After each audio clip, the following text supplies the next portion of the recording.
Mark was the kind of person everyone admired from the outside. He woke up before sunrise, laced up his shoes, and ran while the city was still asleep. His notebooks were filled with plans, his walls covered with quotes about hard work and success. People called him disciplined, determined, unstoppable. And maybe he was, but if you looked closely behind that fire in his eyes, there was also a quiet exhaustion, a shadow that grew darker the more he pushed himself. Because here's the truth no one talks about.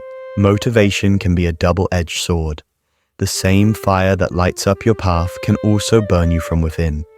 We grow up hearing that motivation is everything, that if you want to achieve greatness, you just need to push harder, work longer, sacrifice more, and for a while it feels good. You feel alive, you feel like you're climbing, but somewhere along the way that same drive can start to consume you.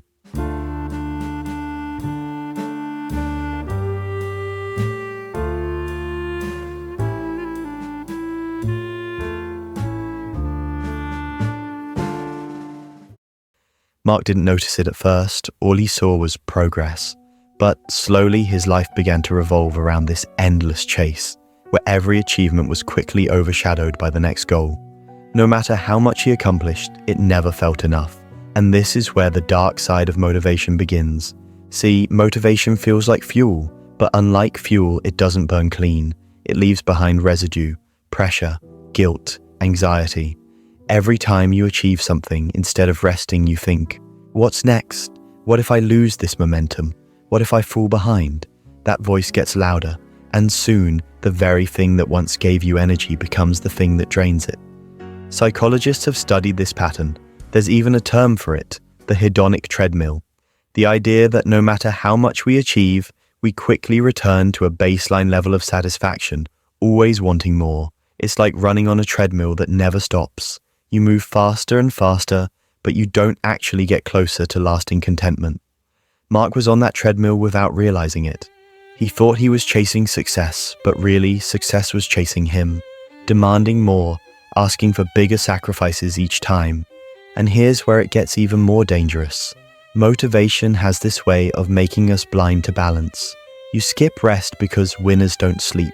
You neglect relationships because grind now, shine later. You sacrifice your mental health because pain is temporary. Society even praises this behavior. We glorify the hustle. We post motivational quotes. We admire people who never stop, but we rarely ask, at what cost? Think about it. How many times have you forced yourself to keep going, not because you wanted to, but because you felt you had to? How many times have you beaten yourself up for not being motivated enough? As if being human wasn't already hard enough?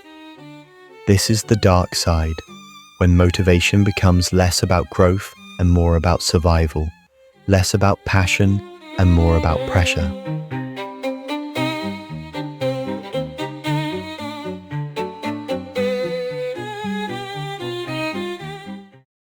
Now, let's go deeper. Motivation often disguises itself as freedom, but it can actually trap us.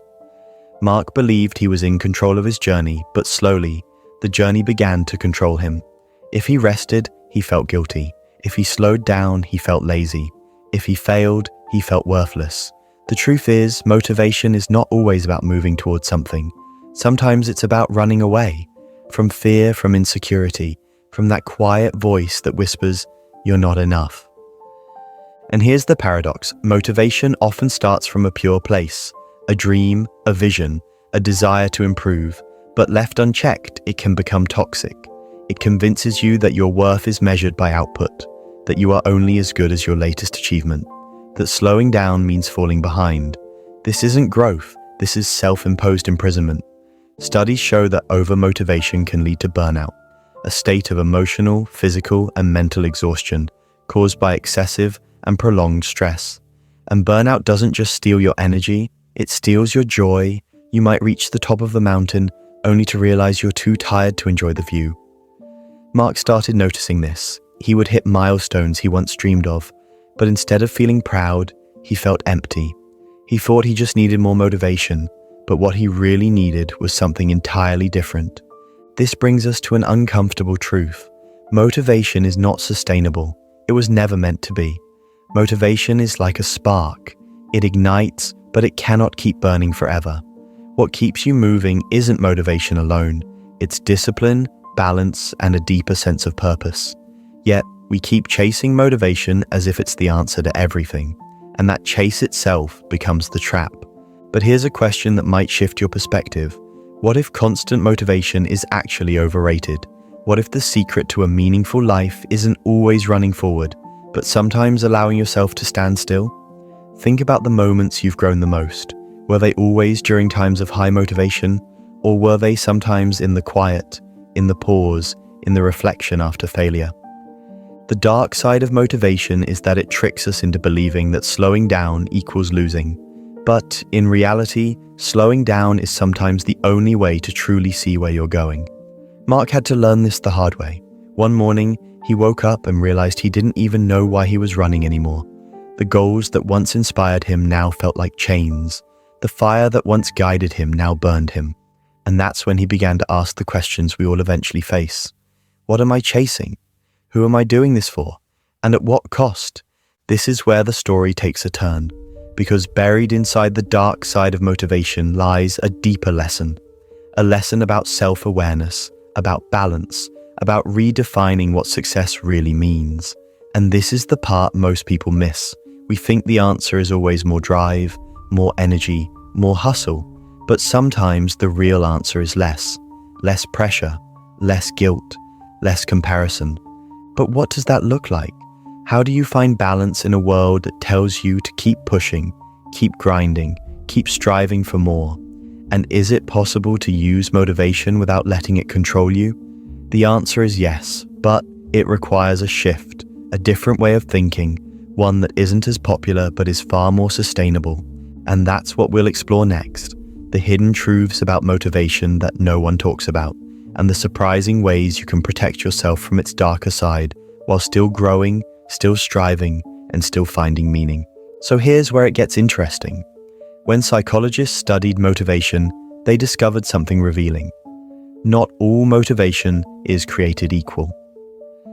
There are actually two main types, intrinsic and extrinsic. Intrinsic motivation comes from within. It's when you do something because you genuinely love it, because it fulfills you, because it aligns with who you are. Extrinsic motivation, on the other hand, comes from outside. Rewards, recognition, status, validation. And while both can drive us, the dark side often emerges when extrinsic motivation takes over. Think about Mark again. When he first started running before dawn, it wasn't to impress anyone. It was because he felt alive. It was because he wanted to feel stronger, healthier, freer. That was intrinsic. But as time went on, as people praised his discipline, as he posted progress online, as expectations grew, that inner spark was slowly replaced by outside pressure. He wasn't running because he loved it anymore. He was running because he feared what it would mean if he stopped. And that shift from joy to obligation is where motivation begins to lose its purity. And this doesn't just happen to Mark, it happens to all of us. Maybe you loved painting, but once it became about likes and followers, it started to feel heavy. Maybe you studied hard because you were curious, but when it became about grades and rankings, it became stressful. This is one of the most common traps of motivation, when the thing you once loved becomes a burden, because it's no longer about the process, it's about the outcome. But here's the irony. The more we chase outcomes, the less we enjoy the journey. And when the journey becomes hollow, even reaching the destination feels empty. This is why so many high achievers feel unfulfilled. They get the promotion, the award, the applause, but then they ask themselves, why don't I feel the way I thought I would? Because the external reward can never fully replace the internal joy. Another hidden danger of motivation is comparison. Motivation often feeds off competition. You see someone doing more, achieving more, and suddenly you feel behind. It's like social media. You scroll, and instead of feeling inspired, you feel inadequate. And that's not by accident. Psychologists call this social comparison theory. We measure ourselves against others, and our motivation often rises or falls depending on where we think we stand. But the problem is, it's a never-ending cycle. No matter how much you do, there will always be someone doing more. And if your worth is tied to outpacing others, you'll never truly feel at peace. Now let's pause for a moment and ask the deeper question. Why do we chase motivation so relentlessly in the first place? Perhaps it's because we fear stillness. Because in stillness, we are forced to face ourselves, without distractions, without goals to hide behind. Maybe motivation is sometimes less about growth and more about escape. Escape from our doubts, our insecurities, our fear of being ordinary.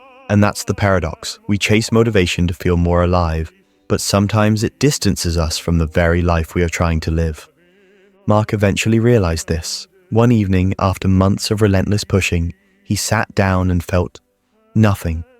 No excitement, no joy, no energy, just emptiness.